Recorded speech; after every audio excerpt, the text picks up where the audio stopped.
لہب نے بھی محمد کو دیکھا تھا.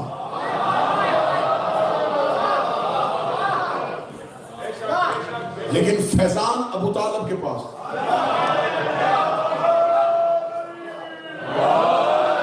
منافقین نبی کی صحبت میں بیٹھتے تھے. کیا ان کا صحبت پیغمبر میں بیٹھنا ان کے جنتی ہونے کی دلیل ہے؟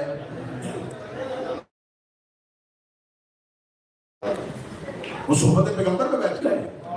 دیکھیں کافر کی ایک شکل ہوتی ہے، اس لیے خدا نے قرآن میں ان کے لیے ایک ہی صورت بھیجی کافرون.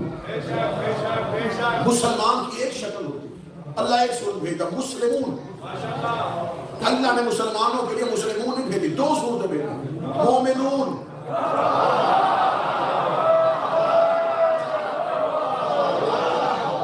اب یہ جو سورہ منافقون کی ہے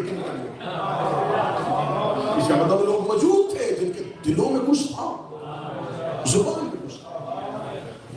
یہ جو نعرہ بلند کیا گیا کہ تمام صحابہ ہدایت کے ستارے، اگر وہ ہدایت کے ستارے تھے تو انہوں نے اپنی ہدایت اہل بیت سے کیوں کروائی؟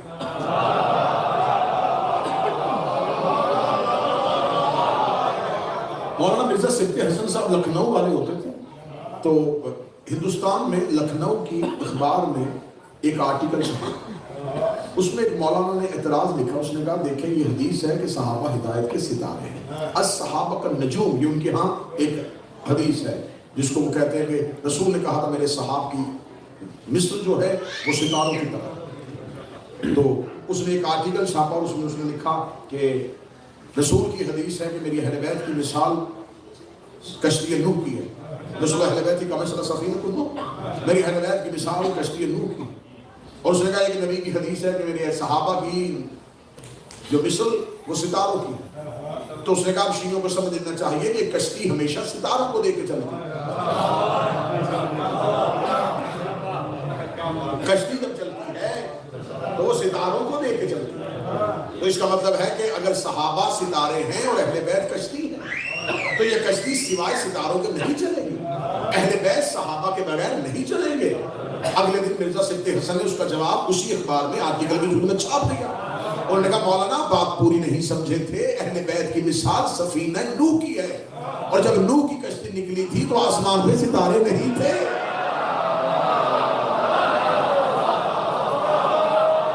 چلے اس کا اگلا جواب میں یہاں پہ رضا پہ ریکارڈ کروا دیتا ہوں کہ جن مولویوں کو سوشل میڈیا پہ بار بار یہ حدیث یاد آتی ہے صحابہ کا نجوم، صحابہ ستارے ہیں، صحابہ ستارے ہیں. یہ کیوں کہا؟ اس لیے کہ رسول نے کہا تھا انا کا شمس و علی کل قمر، میں سورج ہوں میرا علی چاند ہے. انہوں نے کہا سورج تو نبی ہو گیا، چاند علی ہو گیا. اب صحابہ کو چاند تو بنا نہیں سکتے کیونکہ چاند تو علی ہو گیا. اب صحابہ کو ستارے بنا دیتے ہیں. آپ نے یہ حدیث وضع کر لی، آپ نے بنا لی، آپ نے کر لی، لیکن آپ نے جلدی کر دی ہے. آپ نے کہا ہے کہ صحابہ ستارے ہیں، صحابہ ستارے ہیں. اللہ جانتا تھا کہ آپ نے یہ ایسی حدیثیں بنانی ہے، اس لیے اس نے قرآن میں کہا تھا فلا اقسم بمواقع النجوم، مجھے قسم ہے اس ستارے کی جو زہرا کے دروازے پہ گرا تھا، جو زہرا کے دروازے پہ گرا تھا. خدا اسے ستارہ کہتا ہے جو زہرا کے دروازے پہ گرتا.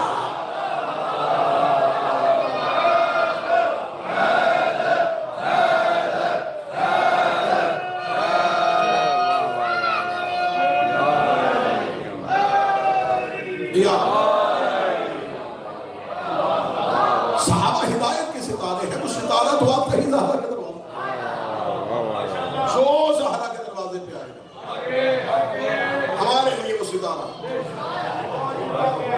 رسول نے فرمایا تھا انا کا شمس، صحیح بخاری کی حدیث ہے، صحیح بخاری میں انا کا شمس و علی کل قمر، میں سورج ہوں میرا علی چاند.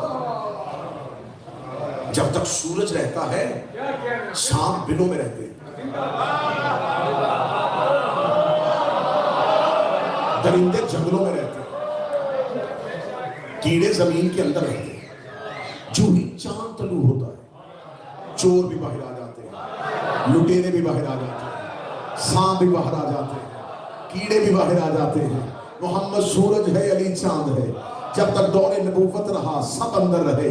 ادھر علی کا دور آیا، سانپ بلوں سے باہر آ گیا.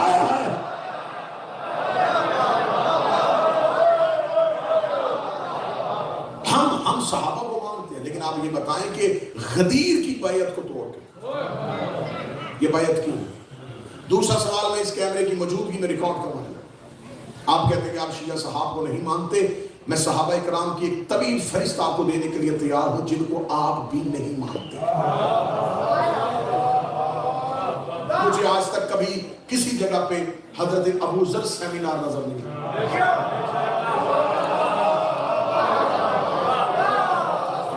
میں نے آج تک کبھی کسی مسجد کا نام مسجد میثم تمام نہیں دیکھا. میں نے آج تک سپاہ عمار یاسر میں دیکھا. میں نے انجمن مقداد بن اسود نہیں دیکھا. کیا یہ صحابی نہیں؟ کیا یہ صحابہ پیغمبر نہیں؟ یہ بھی نبی کے صحابہ ہیں. تو پھر آپ ان کی بات کیوں نہیں کرتے؟ آپ ان کا تذکرہ کیوں نہیں کرتے؟ چلے اگلی میں دلیل دینے لگا. رسول اللہ کی شہادت کے بعد 10 ہجری میں رسول کی شہادت 2.5 سال پہلے خلیفہ کے، 10 سال دوسرے خلیفہ کے، 12 سال تیسرے خلیفہ. یہ پورا ڈیوریشن جو ہے یہ 25 سال بنا. 25 سال 10 ہجری کو رسول گئے، 25 سال اس کے اندر ایڈ کرو، 35 ہجری تک. 10 ہجری سے لے کے 35 ہجری تک یہ تو پورے کا پورا دور خلافت. 31 یا 32 ہجری کو حضرت ابو ذر کی شہادت، 33 ہجری کو جناب مقداد کی شہادت، 36 ہجری کو جناب سلمان کی شہادت، 37 ہجری کو جناب عمار کی شہادت. 35 ہجری تک یہ تمام جگہ صحابہ کرام موجود تھے. ان 3 خلفاء کے دور میں ان میں سے کسی کو کسی ملک کا گورنر کیوں نہیں بنایا؟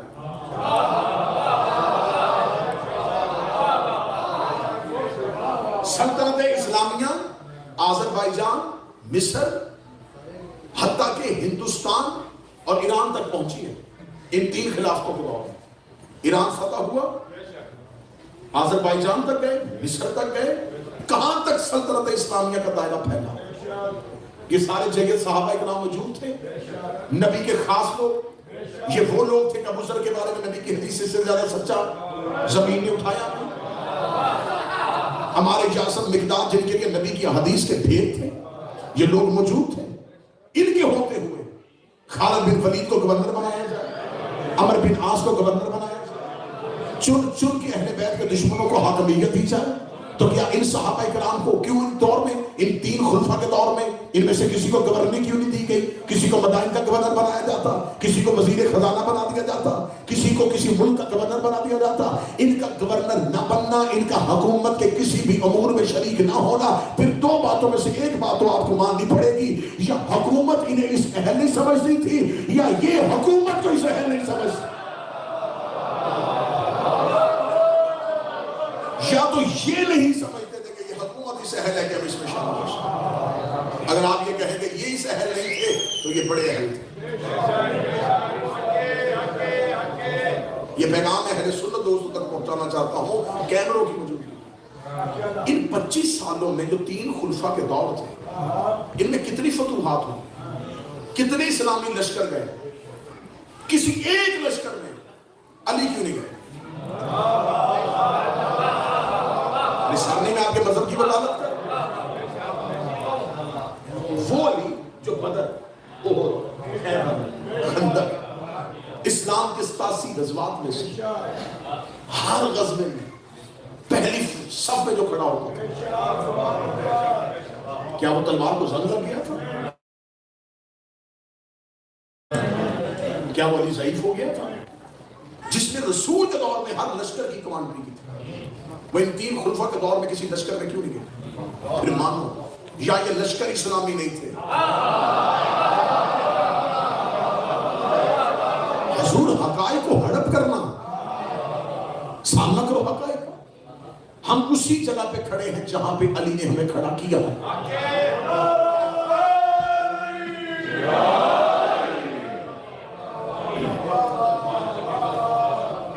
آپ ہمیں بتائیں کہ امیر المومنین کے ہوتے. اب یہ سوال ہوتا ہے کہ جب جناب زہرا کے دروازے پہ آ کے آپ شیعہ کہتے ہیں اتنا کچھ ہوا تو علی نے تلوار کیوں نہیں نکالی؟ یہ ایک پہلا سوال. علی نے تلوار کیوں نکالی؟ علی نے تلوار کیوں نکالی؟ تو جب جمل میں نکالی تھی پھر ساتھ کیوں نہیں دیا؟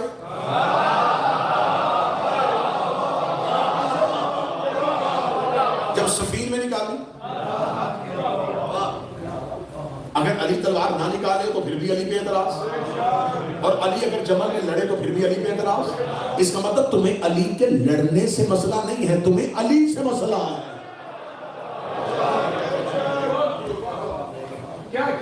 جب تلوار نکال رہے تھے امیر المومنین، کیوں نہیں آپ نے نکالا؟ پھر کیوں نہیں ساتھ دیا؟ پھر جبل میں آپ ساتھ دیتے، سفین میں آپ ساتھ دیتے۔ حضور ہماری مجبوری ہے، ہم اہل بیت کے ماننے والے۔ دیکھیں کسی شخص کا عالم ہونا اس کے علم سے پتہ چلے، اس کے اندر کیا ہے جب تک کوئی اظہار نہیں کرے گا پتہ نہیں چلے گا۔ صداقت ایک ایسی چیز ہے جو پتہ نہیں چل سکتا۔ میں نے بڑے بڑے سچوں کو بھی جھوٹ بولتے دیکھا، کیسے پتہ چلے گا کہ یہ بندہ سچا ہے؟ اسلام میں ایک جنگ ہوئی ہے جو صداقت کی بنیاد پہ ہوئی، جس میں خدا نے یہ نہیں کہا تھا کہ بہادر لے گیا،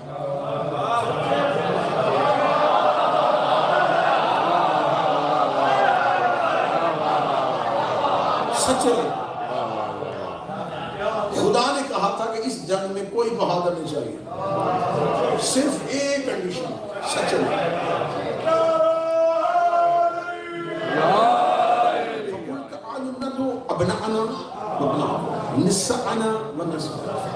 اور خدا نے کہیں سیغہ واحد استعمال نہیں کیا،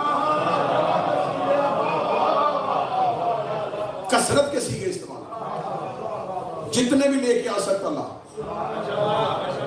شیعہ سنی تمام مورخین نے لکھا کہ مباہلہ صداقت کی بنیاد پر۔